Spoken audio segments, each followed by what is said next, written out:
Now, the United Nations, through its Office of High Commissioner for Human Rights and within Promise Protection of Migrants project, has organized a 2-day training for staff of the National Human Rights Commission to share valuable insights into the intersection of human rights and migration. The training, which started on Monday, was centered on a host of issues, including enlightenment of international human rights frameworks, treaties, conventions, and regional instruments relevant to human rights at international borders. While speaking at the event, the Executive Secretary, National Human Rights Commission, Tony Ojukwu, spoke on the importance of capacity building, especially considering the spate of irregular migration in West Africa. It is important to note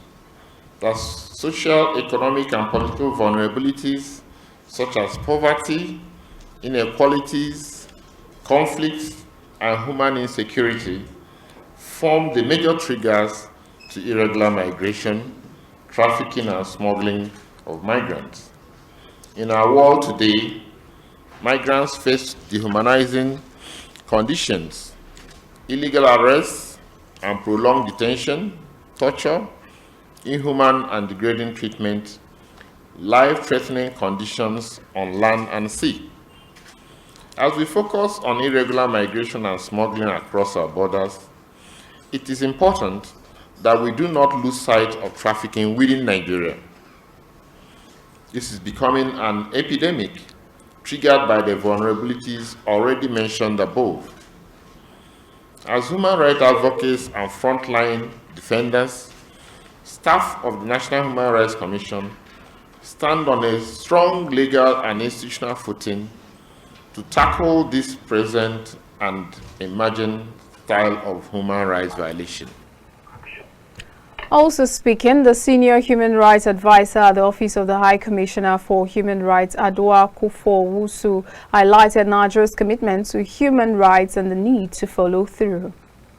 To manage and safeguard vulnerabilities that might arise in the context of migration, there are various legal and institutional frameworks, both at the global and the regional level, and also in the context in Nigeria at the national level, to protect human rights.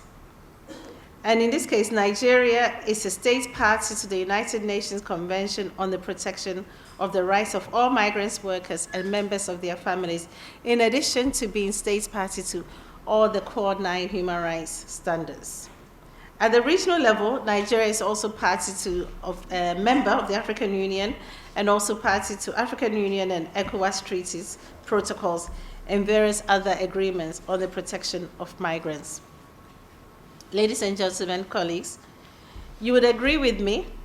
that certainly this is an area where the National Human Rights Commission has a critical role to play in enhancing the protection of human rights of migrants and ensuring that human rights of migrants are upheld, respected, and protected throughout the country. We are here not only today to deepen our understanding